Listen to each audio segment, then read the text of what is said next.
Kinda Keto with Donna. This is my fall edition of What I Eat in a Day. So check it out with me. So I've put together some fall options for this special episode of What I Eat in a Day.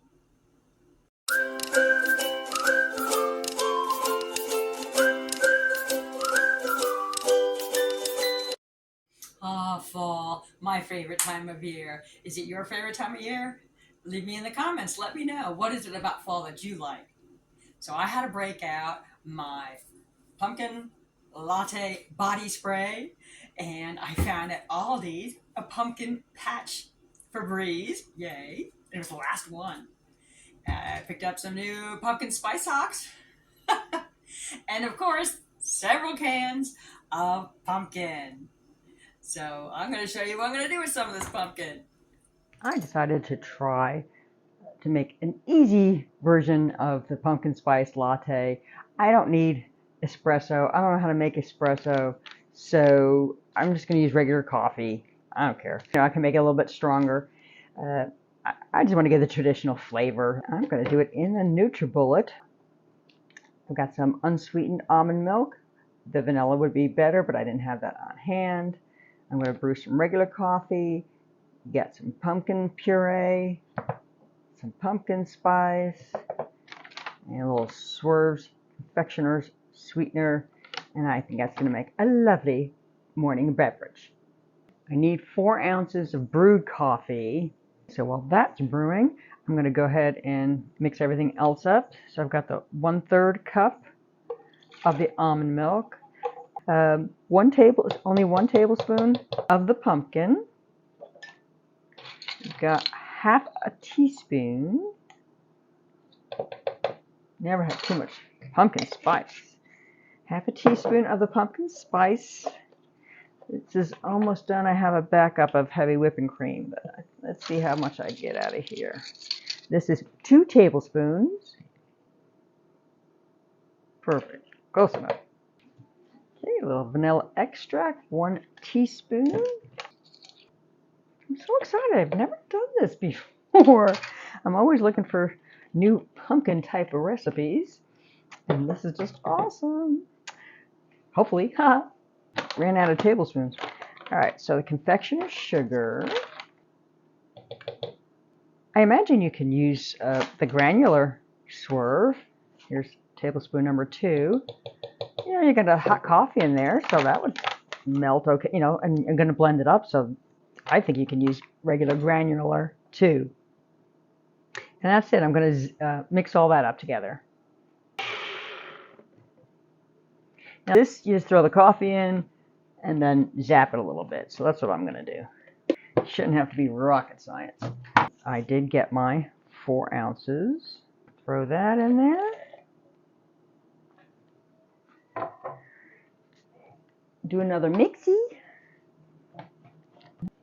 And the most important ingredient, you need a good, fun, fall mug.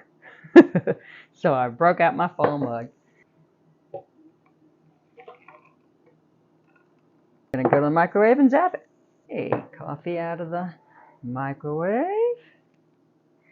And I got some last night in anticipation for this. You got to put a little whipped cream on there.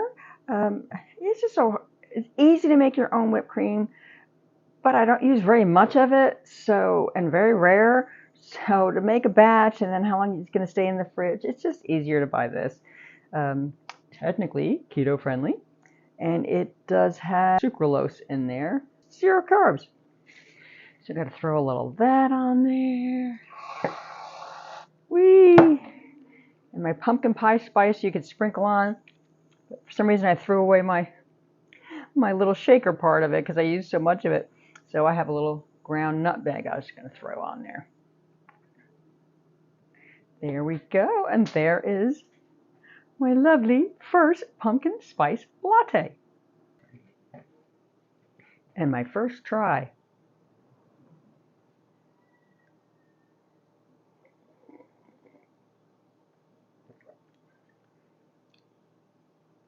Oh, that's fun.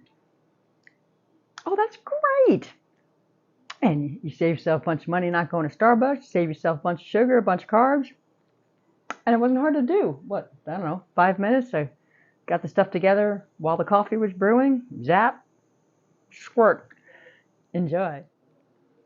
This recipe for keto pumpkin pancakes I got from Keto Focus, and it is the first time I'm trying it. So these are the ingredients that I am going to need, and you would need if you want to try it. So I got my 3 eggs, I got 4 ounces of cream cheese. It's a coconut flour pancake recipe.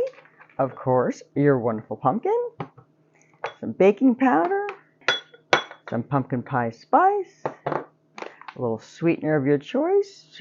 She even suggests the monk fruit, so a lot of us like that in the keto world, and a splash of heavy whipping cream. And you're just going to mix it all together in a blender, and you're good to go. Well, here is my pumpkin pancake breakfast with a little bit of bacon. I even found these lovely little fall napkins. And I've got my Lakanto. Here we go. Got my fall wreath out on the door. And I changed out my little mat. It's one of those interchangeable things in there. And I got my fall one out. Just breaking out a few of my little fall items, including an extra pumpkin latte hand soap I got, I think, last year that I didn't use. And just like a little fall spoon rest and like cute little candy corn, little candles, and then the little pumpkin decoration. You put a little tea light in there. Good little lights on the deck. But my favorite thing is my valance curtains. These are the most gorgeous fabric you've ever seen. And I made them. And I'm going to put them in the kitchen and in the living room by our slider. There's the kitchen one up. I just love having a window over the sink. I just absolutely love this design, this fabric. Hello, fall. It was just so perfect. All right, I'm going to go put the other ones up. A fun, different side item for the fall would be your butternut squash. I'm going to do a little roasted today. It is a little bit higher in carbs, so I believe it is 7.5 grams net carbs for a half a cup. So if you have enough carbs in your day that you're allowed, this is a really great option. You need to peel it first. You need to cut it, and a tool to help cut it is your mallet. So you're not trying to saw back and forth.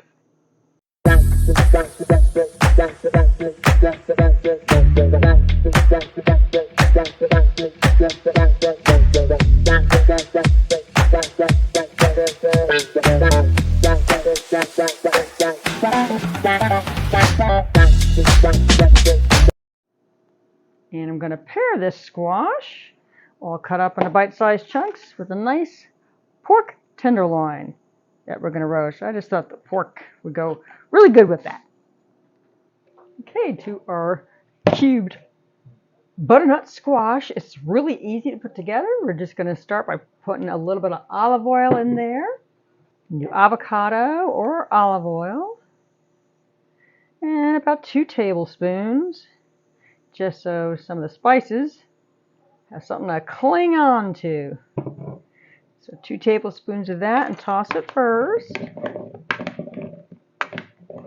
I'm so excited about this. I haven't had this, obviously, since last year. So I've been thinking about it. So after they're tossed,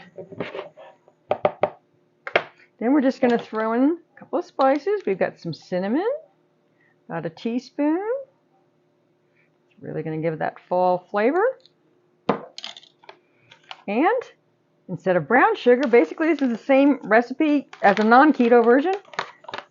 And the only difference is the keto version, you use the sugar substitute.